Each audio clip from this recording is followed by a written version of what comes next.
La salud de los caballeros es el tema que nos acompaña el día de hoy en esta nueva entrega del podcast, La Voz del Podcast GB. Y nos acompaña el doctor Jorge Muanac.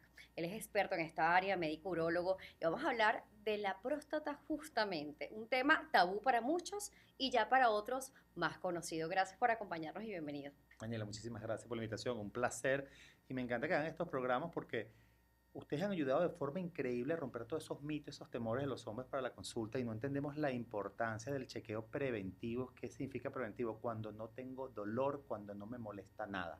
Ese es el verdadero chequeo que tenemos que hacer. Se hacen demasiadas campañas durante el año para la salud femenina, pero le dedicamos muy poco tiempo al caballero. Entonces es importante saber de que no están solos, que es normal ir al urólogo, que es normal que puedan ir con el especialista y que no tengan miedo, que son estudios realmente rápidos, sencillos y que pueden salvarle la vida. Absolutamente. Y tú sabes que más que salvar la vida, porque indiscutiblemente esa es la meta inicial, es la calidad de vida que tenemos. La Por gente no supuesto. termina de entender que el cáncer de próstata es una enfermedad que aunque se cure en un porcentaje altísimo, los pacientes tienen una serie de secuelas, que son la disfunción eréctil y la incontinencia urinaria principalmente. Sin hablar de las complicaciones cuando ya hacemos metástasis a cerebro, a riñón.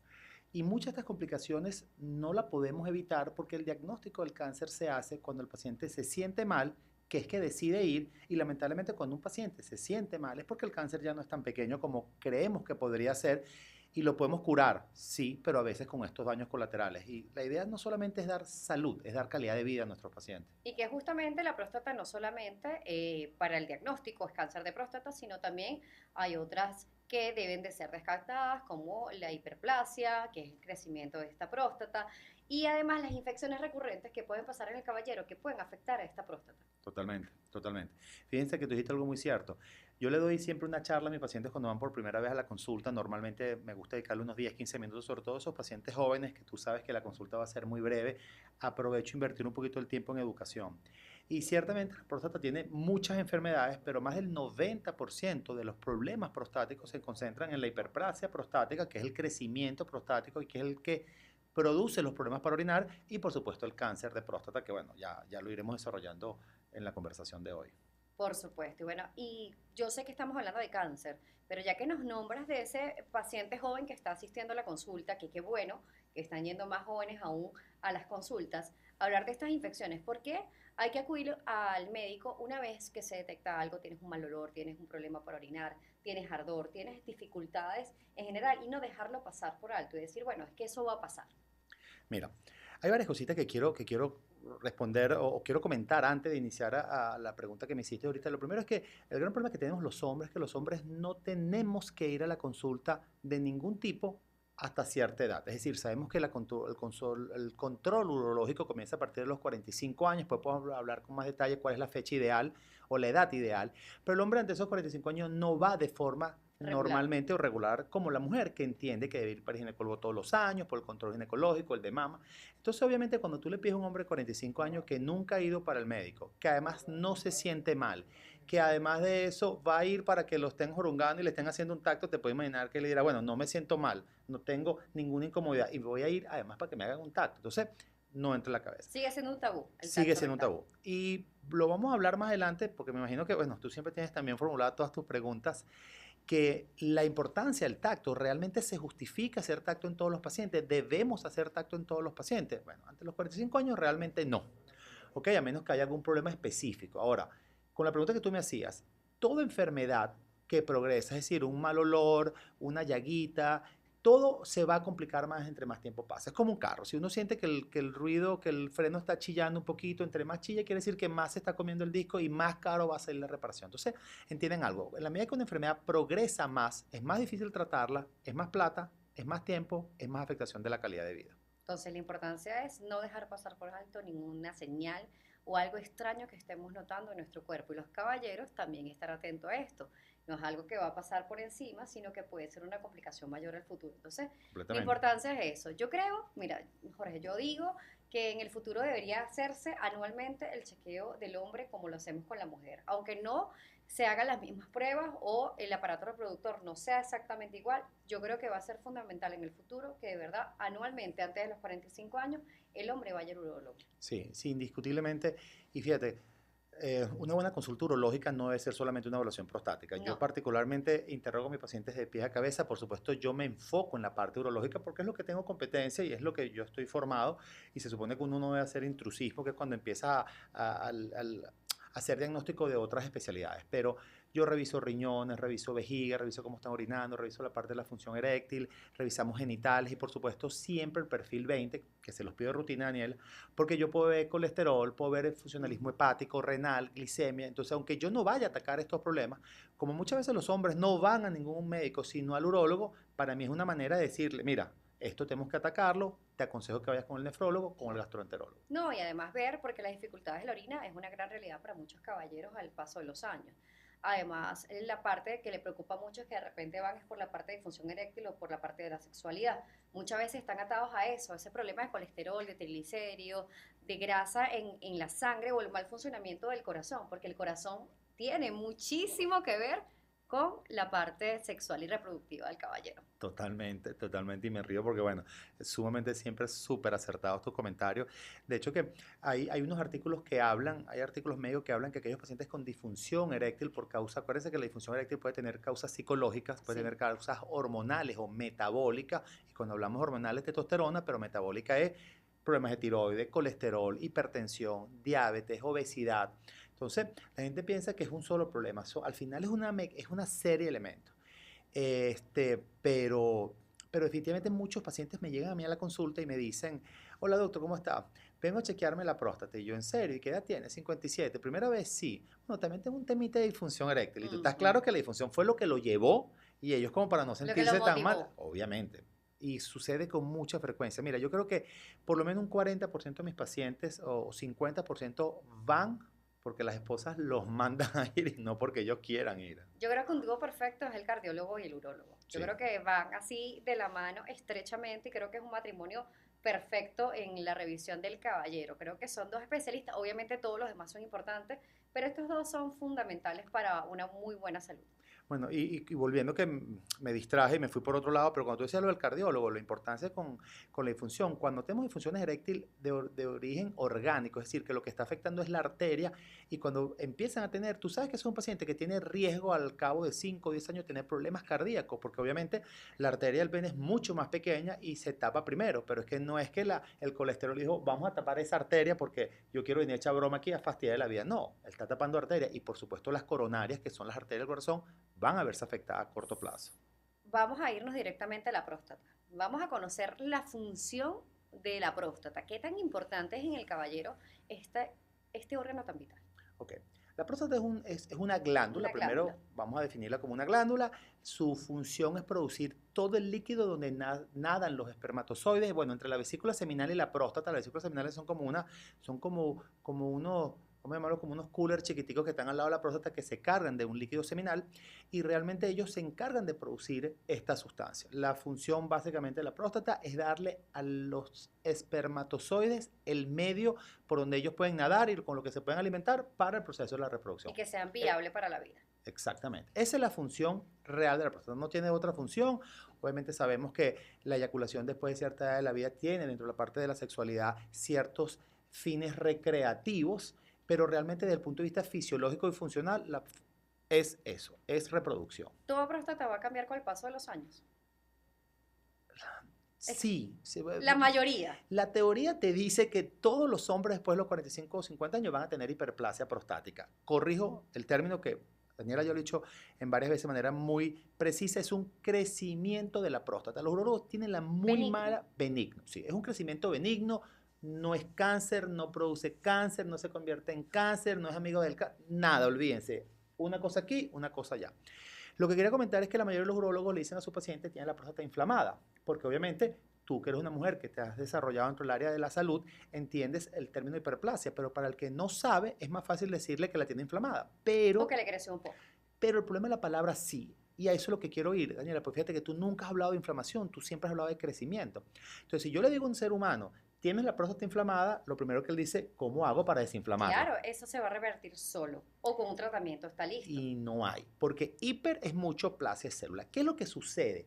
Con el envejecimiento, las células siguen naciendo células, pero ya no se mueren a la misma velocidad. Entonces, como en un país, si la gente nace y no se muere, la población aumenta. Y a la población aumentar, yo necesito más espacio, necesito más casa, y eso me congestiona. En este caso, me congestiona la próstata.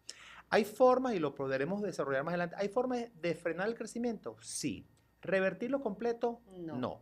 Y la última pregunta que me decía, a todos los hombres, mira, la teoría dice que sí. Yo tengo pacientes por encima de los 70 años, 80 años que todavía tienen próstata de tamaño de un muchacho de Normal. 20 años. Eso es sumamente raro de ver.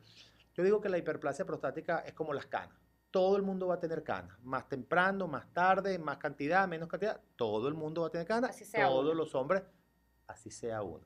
Entonces, ¿qué pasa? Que ese hombre que a lo mejor la próstata, el límite para nosotros para hablar de crecimiento prostático es cuando la próstata supera los 20 gramos. Entonces, claro, yo tengo pacientes con próstata de 18 gramos, de 70 años, que tú dices no creció, probablemente la tenía de 8, de 8 pasó a 18, sí creció, pero nunca superó ese límite que nosotros establecemos como ya un crecimiento anormal. Por supuesto. Bueno, ya que entendemos un poco más que es una glándula y que es esa vía perfecta para que los espermatozoides se mantengan con vida y sean viables para que puedan fecundar, entender también que, bueno, puede ser un cambio durante el paso de los años. Pero ¿cuándo las células empiezan a cambiarse y modificarse para llegar a un cáncer? Ok. Hay un proceso genético que no quiero andar en él porque es bastante complejo. Existen diferentes factores que pueden influir la parte genética, y voy a hacer una pausa aquí. No existe, no hay elementos que nosotros podamos corregir para evitar un cáncer de próstata. Se ha hablado que la vida, el estilo de vida, comer sano, el control de peso, las típicas cosas que controlan toda la Evitar el parte, tabaquismo, todo, hipertensión, todo. tabaquismo, diabetes, el alcohol. ¿Por qué razón? Porque esos son elementos inflamatorios. Cuando nuestro cuerpo está inflamado, genera células que van a ser células malignas y nuestro cuerpo no las puede eliminar de forma adecuada. No existe un punto específico. Lo que se ve es que después de los 45, 50 años empieza el riesgo de cáncer. Mira, yo trabajo en el hospital universitario, Daniela, como tú bien sabes, y eso nos permite tener un espectro muy amplio de pacientes que hemos evaluado, no solo los míos, sino los que llegan al hospital. Yo no he visto un cáncer por debajo de los 44 años nunca. Fue el más temprano que tuvimos. Hemos tenido 2 en el hospital y uno en privado por debajo de los 50 años, y fueron pacientes con condiciones genéticas y variantes del cáncer bastante agresivas. Por lo general es después de los 50 años. Es muy difícil ante los 50 ver un cáncer, Claro, muy pero eso del difícil. factor hereditario, que sea un papá, que sea un abuelo tuvo cáncer de próstata, es probable que tenga mayor probabilidad de Riesgo. tenerlo. Esto sí es cierto. Completamente. Se ha visto que cuando tú evalúas, claro, tener un familiar, ya sea de la vía paterna o materna, con cáncer de próstata, y escuchen bien, cáncer de mama. Siempre hemos hablado que la predisposición de un cáncer puede condicionar a tener otro. Realmente, si la familia tuvo cáncer de colon o todo lo demás, pulmón, no. Pero el cáncer de próstata y el cáncer de mama comparten cierta carga genética que predispone a que el hombre pueda tener cáncer de próstata. Entonces, sí, definitivamente se ha visto que aquellos individuos con antecedentes familiares tienen mucho mayor riesgo de tener cáncer. Eso no quiere decir que lo tengan o lo vayan a tener, Pero pero mayor tienen más riesgo. predisposición, mayor predisposición a que pueda aparecer. Ahora nos decías que nos vas a hablar un poco de la edad y en el momento de acudir al urólogo y los exámenes necesarios. Perfecto. Mi esposa siempre dice que porque yo tengo que explicar todo de la forma larga, bueno, lo mejor porque soy profesor y me gusta dar los detalles. Bueno, así Y entendemos un poco más. correcto. Fíjense, siempre se debate 50, 45, 40 años. ¿Qué es lo que sucede? El cáncer de próstata, aparte de tener, obviamente, ¿sabe quién lo pueden padecer? Los hombres, primero que todo. Segundo, obviamente, los hombres por encima de los 45, 50 años. Pero se ha visto que las razas de piel oscura o las razas afroamericanas, afrodescendientes, las personas de color negro tienen mayor predisposición a tener cáncer que los blancos. Entonces, ¿qué es lo que te dice la teoría? Los hombres que no han tenido antecedentes familiares y que son absolutamente de descendencia blanca pueden comenzar a partir de los 50 años. Los hombres blancos con antecedentes de cáncer de próstata a los 45. Las personas de raza negra o eh, Afrodescendiente. afrodescendiente a partir de los 45 años si no han tenido antecedentes de cáncer de próstata familiar. Y afrodescendiente con antecedentes a partir de los 40 años. Ahí va cambiando todo. Sí. ¿Qué hizo la Sociedad Venezolana de Urología? Dijo, mira, ¿sabes qué? Venezuela es un país de alto mestizaje donde somos un producto de una mezcla muy grande. Entonces dijeron, bueno, vamos a hacerlo más fácil a partir de los 45 años. Entonces el punto de corte que se hizo fue 45 años para todo el mundo. Recomendación, si tienes familiares cercanos con cáncer, comienza a chequearte a los 40 años. No Es está de mucho más. mejor. Absolutamente. Claro, un diagnóstico oportuno es fabuloso porque te puedes hacer un tratamiento más rápido, la sobrevida es mucho mejor, la efectividad pues mucho más. 100%. Entonces sí, hay que hablar, obviamente el diagnóstico de cáncer no es fácil de asimilar. O sea, no es un diagnóstico sencillo, no creo que alguien diga, bueno, está bien, tengo cáncer, déjame ver qué hago. Es algo que realmente Totalmente, va totalmente. a pegar directamente en el estado de ánimo, en cómo se siente, en cómo se percibe y además el entorno. Muchas personas ni siquiera les gusta comentarlo con sus familiares. Entonces no es tan solo, es un proceso que hoy en día se puede hacer mucho mejor que en años anteriores. Absolutamente, la tecnología nos permitió hacer diagnóstico mucho más temprano, fíjense, para extrapolarlo a alguien. El cáncer de riñón antes, que es bastante frecuente, bueno, no es mucho, pero es frecuente y la gente no lo piensa, antes el cáncer de riñón se detectaba cuando el paciente tenía una pelota grandísima en la barriga o empezaba a orinar con sangre. Y hoy en día nosotros llamamos los cánceres de riñón incidentalomas, es decir, que son incidentales. Le están haciendo un eco, el obstetra, el gastroenterólogo, cualquier eco, ¡ay! Aquí hay algo en el riñón. Entonces, la tecnología nos permitió hacer diagnóstico mucho más temprano. Y hoy en día contamos con tecnología para hacer, sobre todo en aquellos pacientes que tenemos dudas si hay o no cáncer, y bueno, iremos hablando un poquito de Y eso más justamente adelante. vamos a ir entrando en materia con respecto a los estudios, porque vamos a entrar en el gran tabú, el tacto rectal. Vamos a entrar en este punto que es bastante álgido. Hay hombres que dicen, yo no lo voy a hacer porque yo soy hombre. Yo soy hombre y a mí ningún doctor va a estar haciéndome este examen, ¿no? De una manera más coloquial, pues lo Eh, dicen, ¿no? Y nos van entendiendo en casa. Pero ¿qué pasa? Por ejemplo, en consulta, nos decías hace rato que normalmente la esposa lo manda, pero en consulta nosotros logramos ver que va la hija con el papá, que va la esposa, que va algún familiar acompañándolo, porque prácticamente se obliga al hombre, y más si se le dice hay tacto rectal ese día. Es correcto. Fíjate, el tacto rectal es muy útil. ¿Qué es importante entender? Existen dos elementos básicos para hacer la pesquisa. La pesquisa es cómo identificar quién tiene o no cáncer. Son el antígeno prostático, que es el examen de sangre que se hace, se conoce como PSA total y libre, y el tacto. Hay un estudio bien interesante que ellos han ido haciendo unas nuevas presentaciones o unos nuevos resultados, pero básicamente es un estudio alemán de hace un año aproximadamente, donde ellos evaluaron qué tanto se justificaba hacer el tacto en pacientes con antígenos normales. ¿Y cuál es la idea de esto? Tratar de evitar el tacto, porque como tú bien lo dices, los hombres corren de la consulta por culpa del tacto. Y bueno, el tacto duele, sí, en el orgullo. Ahí En el orgullo creo que nada más, porque solamente. creo que es demasiado rápido. Más tardan colocándonos un espéculo en nosotras que haciendo un tacto para los caballeros, que Bueno, es nada. eso mismo iba a tocar el tema de que tú te pones a analizar la evaluación ginecológica es mucho más incómoda y desagradable para la mujer que el tacto. Un tacto dura entre 4 o 5 segundos, Es puede doler muy rápido. Yo creo que más se tardan bajándose el pantalón que absolutamente. haciendo el No, no, tacto. el tacto es muy breve. Claro, hay variantes, depende mucho del tamaño. Pacientes muy grandes, con mucha obesidad, es más difícil tocar la próstata si la próstata es muy grande, pero en general no duele. Lo más que pudiera incomodar es si el operador, en este caso el médico que va a hacer el procedimiento, es brusco. Como cuando ustedes van para un ginecólogo que es bien delicado a la hora de colocar el espéculo, que es incómodo al que viene y de forma brusca hace la introducción del espéculo a nivel vaginal. Entonces, por supuesto, va a molestar. ¿Tiene que doler? No duele. Ahora, ¿qué es lo importante? Que entiendan que los médicos no pueden obligar al paciente a hacerse el tacto. Si el paciente no se quiere hacer el tacto, no se lo haga. Pero por lo menos háganse el antígeno y llévenselo para que sea el médico el que interprete el valor. Porque mucha gente, ¿qué es lo que hace? Ve el valor del antígeno prostático, ve que está dentro de los rangos normales aquí y no le presta más atención. Claro. Hay una cantidad de variables que nosotros estudiamos en el antígeno, que es el valor total, la relación libre total, la densidad y la elevación anual. Y justamente con el antígeno prostático vamos a ver esto. Todo valor normal que lo interpreta el paciente, porque ya nos está diciendo que muchos pacientes agarran, se hacen el examen y luego lo meten en una cabeta o lo botan y no van con el médico porque dicen está normal.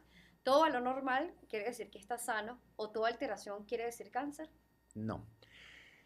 Varias cosas. ¿Qué es el antígeno prostático? El antígeno prostático es una sustancia química, es una enzima, es una sustancia que produce la próstata para ayudar a los espermatozoides a cumplir su función.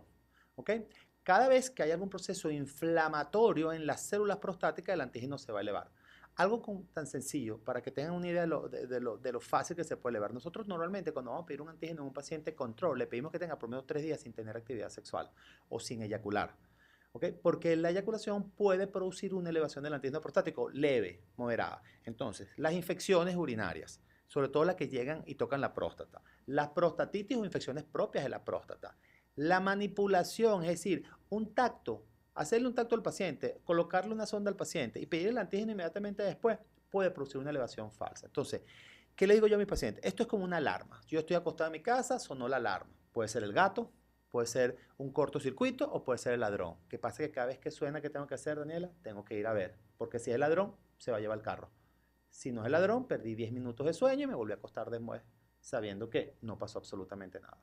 Totalmente. Y los estudios son fundamentales, ya sabemos. Uno de ellos, el tacto rectal, pero también me decía hace unos minutos que no todos los caballeros es necesario el tacto rectal siempre. Sí. Entonces, ¿qué hace la diferencia? Ok, varias cositas. Uno, los valores referenciales que aparecen en todos los laboratorios de este país dicen que el PSA total, el valor máximo es 4. Y realmente lo que establecemos nosotros, los criterios del hospital universitario, es 2.5. Ya se lo dejo por ahí para que no se sigan guiando por esos valores referenciales que ponen los laboratorios, que además se confunden también no solo en antígeno, en glicemia y en otros parámetros. Entonces, cuando tenemos antígenos muy bajos, es decir, antígenos que estén por debajo de 1, y sobre todo si venimos haciéndole control al paciente, tú sabes que la posibilidad que con un antígeno en 1, así existe un cáncer sumamente diminuto que no logra subir el antígeno, que tú lo puedas palpar en un tacto, es prácticamente imposible. Entonces, aunque sí puede existir pacientes que tengan tactos patológicos, es decir, le hago el tacto al paciente, consigo un pequeño nódulo, el nódulo es una sospecha de malignidad, un antígeno normal y me quedo así, sí, eso puede suceder, pero es tan poco frecuente que las sociedades internacionales han tratado de evitar el tacto en antígenos bajos para asegurar que el hombre vaya a la consulta y vaya perdiendo. Pero a medida que también tú hagas empatía con el médico, converses un poco más con él, entiendas que el abordaje no solamente es ir a hacer un tacto, sino un interrogatorio, eso por supuesto va haciendo que pierda un poco el temor. Por supuesto, hay estudios que son rápidos, como el tacto rectal, pero hay estudios que llevan más complejidad e incluso mayor tiempo, que son los estudios especiales de imágenes. ¿Cuándo se le indican estos estudios especiales al paciente? Chévere. La resonancia magnética multiparamétrica de próstata nosotros lo llamamos como el gold standard o el estándar de oro, es el estudio de imagen, es el único estudio de imagen para comenzar que sirve para hacer diagnóstico de cáncer de próstata. La gente le encanta hacerse un eco y le dice, es que en el eco me dijeron que todo está normal. Bueno, el eco no sirve. Es como que yo quiera pesar a una persona y saque una regla. No existe. Entonces el eco no sirve ni la tomografía sirven para hacer diagnóstico. La resonancia es el único estudio que ha demostrado. Entonces, ¿cuándo lo usamos? ¿O por qué no lo usamos todos los días en todos los pacientes? Porque una resonancia es un estudio que vale un dinero que no es económico, obviamente no hay resonadores en todas partes del país, las zonas rurales no lo tienen y tú dices, bueno, esto no puede ser. ¿Para qué lo usamos? Para el desempate. ¿A qué yo llamo el desempate? Tengo un paciente con un tacto dudoso, tengo un paciente con un antígeno alto y lo interrogo y no ha tenido infecciones urinarias, no ha tenido dolor, no ha tenido actividad sexual en los días cercanos, tú le pones antibiótico para ver si es una prostatitis y le mandas a repetir el antígeno después del antibiótico y todavía no se normaliza, le pides una resonancia. Te llega un paciente sin ningún síntoma importante, con un antígeno que está, habríamos hablado que era hasta 2.5 y tiene el antígeno en 6,7 y le mandas a pedir un control y sigue estando en 6,7 y no tiene nada sospechoso, vas y le pides una resonancia. ¿Para qué es la resonancia? Para decirnos si vemos o no una señal, alguna lesión sospechosa que vamos a biopsiar. E incluso la resonancia con imágenes sospechosas no quiere decir que sea cáncer. Dice, ahí hay algo que no me gusta. Sí, Ocúpate. hay algo diferente a lo normal, ¿no? Y además esto hace que haya cortes específicos y proyecciones que ayuden a verlos ustedes para ver si las lesiones están allí, ¿no? Por eso se llama corte multiparamétrico. Es Porque así. bueno, hay toda esa estructura. Imagínense como que si empezáramos a cortar, no sé, una manzana capa por capa Es y correcto. vamos viendo una y otra. Para eso es ese estudio. Totalmente. Y en la resonancia multiparamétrica, como muy bien comentas y muy bien estudias, los cortes se hacen, y me dice que nosotros agarremos un tomate y lo cortamos en este sentido y después lo cortamos en este sentido y después lo cortamos en este sentido, que permite que si entre un corte y otro aquí se nos queda atrapado en una rodaja alguna lesión, me dice que estamos picando una berenjena y hay gusanito y picamos, picamos, picamos y un gusanito quedó atrapado así en el corte, pero bueno, cuando lo corte así o así, en alguno de los tres cortes Lo tienes que tiene ver. que aparecer. Entonces, aparte de eso que se le pone contraste, se usa un contraste especial que lo que hace es que tú ves cómo se comportan esas zonas sospechosas, si captan o no contraste. El hecho que capte contraste, eso se llama difusión, va a aumentar la sospecha de Que malignidad. pinte. Que pinte, En lenguaje paciente, que eso se que pinte, pinte, eso llama la es atención. correcto, que cambie de color. Sí, vemos entonces las sospechas que se van teniendo. Ahora vamos a la biopsia. Vamos a ver, toda sospecha se debe biopsiar. toda sospecha, si tenemos una resonancia que no habla, la resonancia viene en una clasificación que se llama PIRATS. PIRATS es un nombre que se utilizó, son unas siglas, y ella viene clasificada desde 1 hasta 4, hasta 5, donde 1 y 2 es no hagas nada, quédate tranquilo. 4 y 5 es sospecha, haz biopsia, y como digo yo, para no ponernos lo fácil a los médicos nunca, un PIRAS 3 es como lo llamo yo, como Poncio Pilato. El radiólogo se lava la mano y dice, yo no consigo nada, ni que sea sospechoso, ni no sospechoso, no voy a opinar. Entonces, cuando tienen ciertas lesiones que no puedo opinar. Ahora, todas las lesiones 4 y 5 van para biopsia, sin discusión seguro. alguna. Tú no tienes siempre que hacer resonancia para hacer biopsia. Si tú tienes un antígeno muy alto o cuando le haces el tacto al paciente, la próstata está pétrea. Pétrea es un término que significa como piedra, que está muy dura, no vas a perder tiempo haciendo la resonancia. Y ya vamos a hablar un poquito, porque sé que ya me vas a formular la pregunta muy, muy precisa. ¿Cuándo debemos y qué tipo de biopsias podemos hacer? Sí, va justamente a las biopsias y desmontar un mito que no solamente es para la próstata, es un mito que nos hemos encontrado durante décadas, que las biopsias hacen que se disemine o que se riegue un cáncer. ¿Qué dice el doctor Monaco? Eso es cierto para algunos tipos de cáncer, pero para la mayoría no. No. Fíjense, mama hace biopsia. Uf. Próstata se biopsia. Por nosotros en urología, riñón no se puede biopsiar. No es que no se pueda biopsiar, pero si no lo biopsias con unas camisas especiales, en el momento que sacas la aguja, todo ese trayecto por donde viene la aguja con el tumor lo va a sembrar. Eso pasa en riñón, eso pasa en testículo. Pero en próstata no. En lo absoluto, Es de hecho. segura, es una práctica segura. Absolutamente, porque también es algo muy cierto, la gente se disemina o se riega, sí, pero es que el cáncer es como una semilla, no todas las semillas se pueden sembrar en todos los tipos de tierra. Tú no puedes sembrar arroz en una tierra que no tenga mucha agua, porque no va a crecer. Entonces, como esto es un cáncer glandular, es una glándula, él no se siembra en el colon o en el periné, que es, bueno, que ya hablaremos un poquito sobre las técnicas de biopsia. No, para nada. Eso está recontra demostrado que no hay siembra. Pero son necesarias en los casos que esté clasificado en el riesgo. Ya lo Claro. sabemos, que ya ustedes tienen sus parámetros, 1, 2 no, 3 sospecho, pero no lo sé, 4 y 4 y 5 5 va para para este biopsia. procedimiento. Entonces, los tipos de biopsia y además las esperas, ¿no? Porque también existen diferentes estadios o etapas del cáncer. Y también pasa con la parte de la próstata. Absolutamente. De hecho, que para explicárselo muy sencillo, nosotros lo clasificamos básicamente, y no voy a entrar en la clasificación técnica médica, pero son localizados, localmente avanzados y metastásicos. ¿Qué significa cada cosa? Localizado es la manzana con la conchita roja por fuera, bella, preciosa, brillante, así como la de Blancanieves, pero por dentro tiene su veneno. Ese es un localizado. Un localmente avanzado, ya la conchita se empezó a ver fea, ya está medio marroncita, podrida, sucia, pero no ha afectado las otras manzanas de la caja. Y un cáncer un cáncer metastásico avanzado, ya lamentablemente, independientemente de cómo se vea la manzana, ya esas células se fueron hacia el hueso, hacia el hígado, hacia el cerebro, hacia los pulmones. Claro, y vemos también cómo puede pasar y afectar otros órganos, que también era un punto que nos asomaba el día de hoy el doctor Jorge Moná cuando comenzábamos este podcast acá en Globovisión. Entonces, los tratamientos van a variar también según el tipo de cáncer, ¿no? Por supuesto, no podemos atacarlo todo. ¿Y qué es lo importante? ¿Qué es lo que busca la medicina hoy en día? Ser lo menos agresivo y lo menos mutilante posible con los pacientes. De hecho, que nosotros cuando hacemos la clasificación, y sé que esto, estamos adelantando un poquito la parte de la biopsia, pero esto es lo importante de la biopsia. La biopsia no solamente nos permite decir si existe cáncer o no. Nosotros clasificamos el cáncer por algo que se llama clasificación de Gleason. ¿Okay? Olvídense la palabra, pero lo que me interesa es que ese Gleason va desde el número 6 hasta el número 10. La tendencia mundial es que todos aquellos pacientes que tú le haces una biopsia y le determinas que tiene un Gleason 6, que digamos el menos agresivo, y al ser menos agresivo quiere decir que crece mucho más lento, la conducta aprobada por la Sociedad Americana de Urología, aprobada por la Asociación Europea de Urología, es algo que se llama vigilancia activa. No lo operas, no lo tratas, no le haces nada. Porque se ha visto que esos pacientes, obviamente dependiendo de la edad, no es lo mismo que tú pinches, perdóname lo coloquial, pero hagas punciones, hagas 8 o 10 punciones de la próstata y en 2 o de las 10 punciones solamente una aparece con un tumor y las otras 9 normales, que en las 10 aparezcan. Pero en los Gleason 6 no se le hace nada. Se vigila, se controla el antígeno y anualmente se le repite la biopsia. Si el tumor, el cáncer, progresa a un estilo, a un tipo más agresivo, decides tratarlo. ¿Qué es lo que pasa? Cuando tenemos un cáncer localizado, el tratamiento del cáncer localizado, ¿cuál es? Cirugía.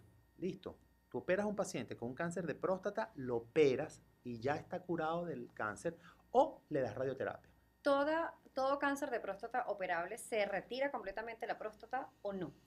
Hoy en día existen muchas tecnologías, se está tratando de evitarlo porque uno de los grandes problemas es que cuando retiramos el cáncer de próstata, a diferencia de las otras enfermedades, en el cáncer de próstata nosotros tenemos, imagínense que aquí está la vejiga, aquí está la próstata y aquí está el canal por donde orinamos. Nosotros tenemos que quitar la próstata con toda la cápsula, la concha, toda esa conchita como decía de la fruta. Entonces nos queda aquí una manguera y la vejiga, hay que reempatarlo. Pero resulta que aquí abajo, debajo de la próstata están los nervios y la erección. Entonces, por supuesto, cuando quitamos la glándula tenemos el riesgo de la disfunción eréctil y de la incontinencia urinaria, que depende más de en qué momento diagnosticamos el cáncer, es decir, qué tan avanzado está. Pero ¿qué pasó? Que se empezaron a dar cuenta que cánceres pequeños que no ocupaban toda la próstata se podían tratar con crioablación, con láser. Entonces empezaron técnicas dirigidas donde uno se mete a la próstata con unos aparatos y con unos software especiales, se coloca ya sea algo para congelar esa parte de la próstata y lo que hace es quemar solamente la zona afectada Claro, y para no lo eliminar quita. las células afectadas. Es correcto. Con respecto a el diagnóstico, dicen que el cáncer de próstata es uno de los que no avisan tanto, ¿no? Que se está desarrollando. ¿Esto es verdad? ¿Es mentira? ¿Si hay señales de alerta? ¿Hay algo que el hombre le puede decir, bueno, es sospechoso? Sabemos que la herramienta más fundamental y lo primero que deben de hacer es ir con el médico. Eso va a ser como que la punta de lanza.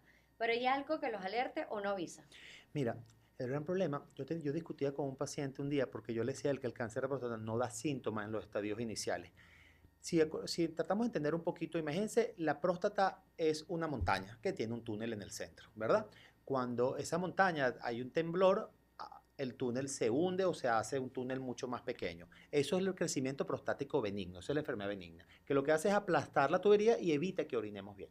El cáncer de próstata es exactamente lo mismo, es una lesión tumoral que genera compresión. Entonces, los síntomas del cáncer de próstata son los mismos del crecimiento prostático.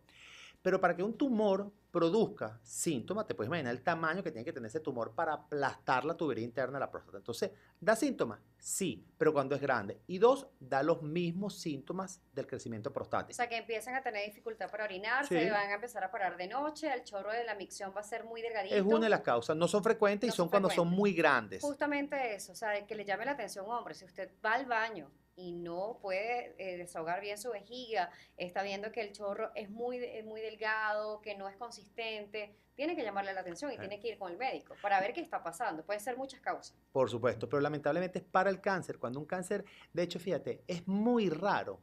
De cada 10 pacientes con cáncer, incluso con cáncer avanzado, por lo menos 7, si le digo estadística ahorita no me vienen a la mente, pero por lo menos un 50-60% de los pacientes con cánceres ya avanzados, cánceres grandes, no tienen síntomas urinarios. No tienen. Y cuando los tienen es porque tienen una hiperplasia, un crecimiento prostático benigno. Es decir, tiene dos enfermedades coexistiendo. Tiene una próstata que creció por enfermedad benigna, aparte tiene un cáncer pequeño y resulta lo que le está produciendo los síntomas es el crecimiento prostático, no Es el cáncer. decir, que si tienes una hiperplasia, un crecimiento, no es que te salvas de tener cáncer, Para nada. Son dos cosas que van a coexistir. Y eso es que lo que te puede iba a pasar, no comentar. en todos los pacientes, No pero en puede todo. suceder. Y de hecho, dichosos aquellos pacientes con crecimiento prostáticos benignos, porque los que tienen crecimiento prostático benigno y se sienten mal y no orinan bien, terminan yendo al urólogo y muchas veces ahí es como descubrimos el cáncer. ¿Cuál es el problema del paciente que no tiene ningún malestar urológico? ¿Por qué no va? El otro día un señor me peleaba porque él decía, yo le decía que los cánceres que estaban comenzando no podían síntomas. Entonces me decía, pero es que yo tengo un amigo que casi ni orinaba y le diagnosticaron un cáncer comenzando. Bueno, tenía un crecimiento prostático que no lo deja orinar, eso lo obligó a ir para el urólogo. Estando en el urólogo, se dieron cuenta que tenía el antígeno elevado, lo evaluaron y tenía un cáncer que estaba comenzando. Por eso yo decía que tan importante es ir a la consulta urológica sin que tengas síntomas. Sería maravilloso porque así puedes tener un diagnóstico más temprano y si estás sano, maravilloso. Absolutamente. Pero si no lo estás, puedes tratarlo. Mira, yo hago la analogía. Nuestro cuerpo es el carrito que nos trajo a la vida. Cada quien le tocó, a algunos le tocó un Ferrari, a algunos le tocó, como digo yo, a mí me tocó un Optra automático, pues yo vine mal ensamblado, yo soy hipertenso, resistencia a la insulina.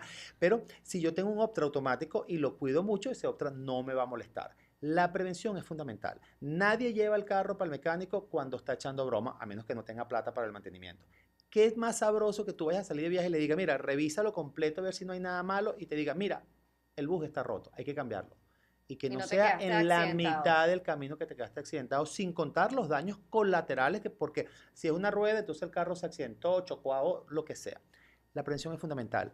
Y la manera como queremos llegar a ser viejos es las decisiones que tomemos hoy en día. Es igualito. Si yo no puedo cambiar mi carro, si no dentro de 20 años, lo cuido 10 veces más que si me sobra la plata. Y la diferencia es que los carros con plata se resuelve, como yo le decía, un problema.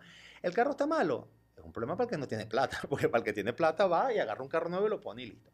Lamentablemente este cuerpito no trae repuesto No ni hay, chino ni no nada, hay no hay otro cuerpo repuesto. con el que podamos reemplazarlo. Es el Eh, nuestro cuerpo y donde habitamos totalmente. Y sin duda alguna, como lo tratemos, así nos va a tratar a nosotros. Así, Y hoy en día la ventaja es que nos estamos viendo más jóvenes, nos estamos sintiendo más jóvenes y eso también se está expresando en nuestras células. Últimas totalmente. recomendaciones y cómo lo contactamos, doctor. Ok, una recomendación, escuchen bien esto. 8 amigos en una parrilla, 8 panas haciendo parrilla, uno va a tener cáncer de próstata. Esas son las estadísticas internacionales de cáncer, incluyendo Venezuela.